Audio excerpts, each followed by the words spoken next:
My name is Nicola, and I was born in Hattiesburg, Mississippi, and raised in New Orleans. I come from a Haitian background. I'm the oldest of 8 boys, 2 stepsisters, but I came out to my family when I was 11.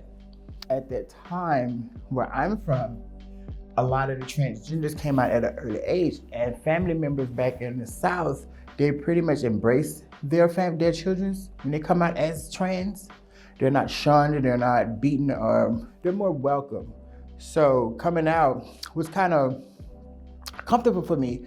I had a transgender cousin who introduced me to hormones, and I also too met this girl named Tony in elementary going into junior high school. She kind of reminded me of Foxy Brown a little bit, but I thought she was a female. But when we actually started talking and hanging, I come to discover that she was trans, which kind of threw me off a little bit. You know, just to see something so beautiful like that. Come to find out, they had other girls that was in our school that were trans, who was part of Majorette, Dancing Team, the Twirlers. That pretty much opened the door for me to go further into my transition. And also too, I came up on a lot of elders, you know, and it wasn't just that point in my life where I became more accepting to me being trans. I remember later on when I was like 16, 17, this is where it really took off at. I went to a club called Papa Joe's. That was in the French Quarters. It was a transgender strip club. And I went into the dressing room and they started getting naked. And that right there really blew my mind. Just to see these tall, like 7-foot tall goddesses with boobs, long hair, and cocks between their legs. And to be in the dressing room, you know, that really made me, I was like, wow. At the moment, I can't even say how or what I felt at that moment. It was like I was in heaven. Just to see that, just to know, for me, just to know that a man can look like a woman. But first, I started out taking my cousin's birth control pills. So, she used to leave them on top of her refrigerator. I'd never forget it. She used to leave them on top of the refrigerator after she gave me the 2 packs, and I had to took them like they was candy. So I would sneak packs out of her bag. I had started growing my hair, so basically I lived my life from 6th grade as a girl. One of my uncles, he disapproved of it. He took it upon himself, I guess, to like toughen me up, but at the time I took it as abuse, but then later on in my years, I kind of thanked him. It took a toll on me. With him having that approach to me at a very young age, it stuck to me, and so I took that into my adulthood and gave me some sense of strength. Coming up in the South, you either have 2 choices. You either had to fight or you got killed, one or the other. That's basically how the life was. Survivor of the fittest, that's what they called it. And so that pretty much helped me through living in the LGBT community.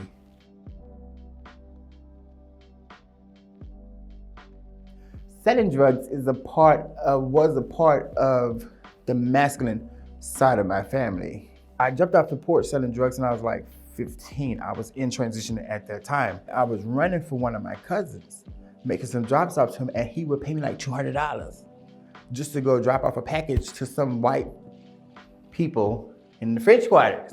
Experiencing that and getting paid for those drops from him kind of made me thirsty for more, until where I invested in, started doing my own little business.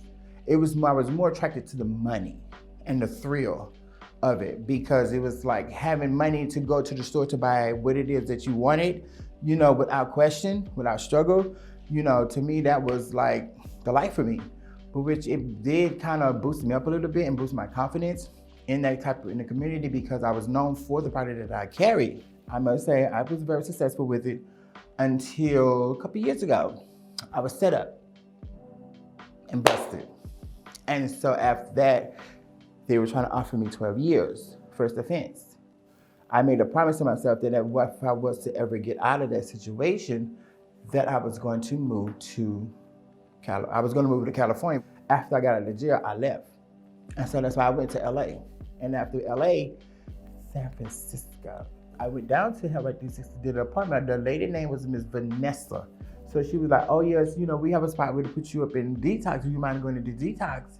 Because it's the process you have to go through in order to get into the transitional housing for the transgender funding that they had. So I was like, yeah, cool. I agreed to it because at the time when I first got here, I didn't have nowhere to go. Didn't know where I was gonna sleep. So I started as an opportunity to get stable, because once I found out what it was that I needed to go through to get the surgery, with getting established, stable housing, stuff of that nature. So I just went ahead and just that first step. And I was safe off the streets. I wasn't, fucking around with drugs. And it was a new space and a new place. It was like a new beginning for me.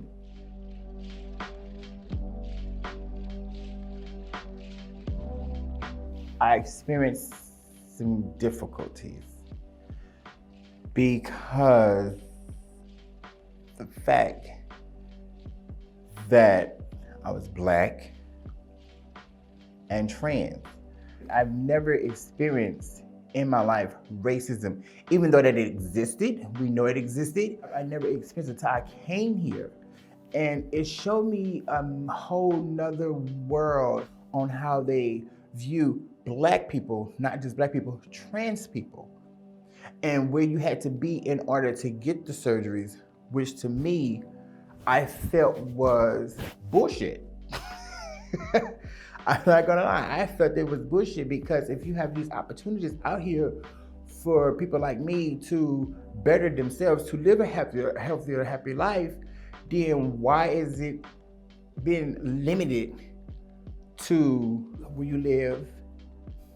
I felt that it was like, whoa, like I was being shunned away and kept away from something that I truly believe that God directed me to. So I felt that was this is my path, this is my purpose, this is something I must do. Why am I not allowed? Why must, when I do the necessary steps to get the surgery, I hit a brick wall? Wow.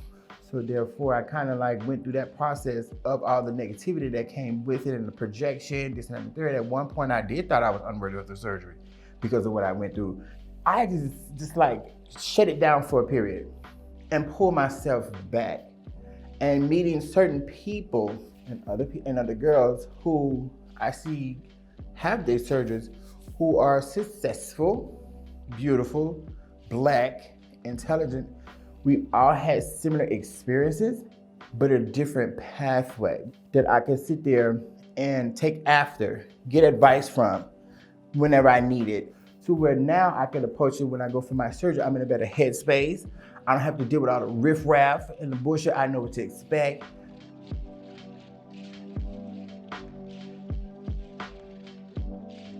For the future, I just hope they will have more opportunities for transgenders, and especially trans of color, to expand and to grow and to have, open doors for future generations, especially the young girls, Black girls. And being the fact that we are Black, there's not a lot of Black things that's going on in the community for us to do. And for this to happen, it's like phenomenal. I can be an example for other girls who also come here. There's going to be hard times, there's going to be some rough times, and there's going to be some good times. But it's how you handle the situation and the people that you surround yourself with and the advice that you take. Honestly, it's an honor to be a part of it.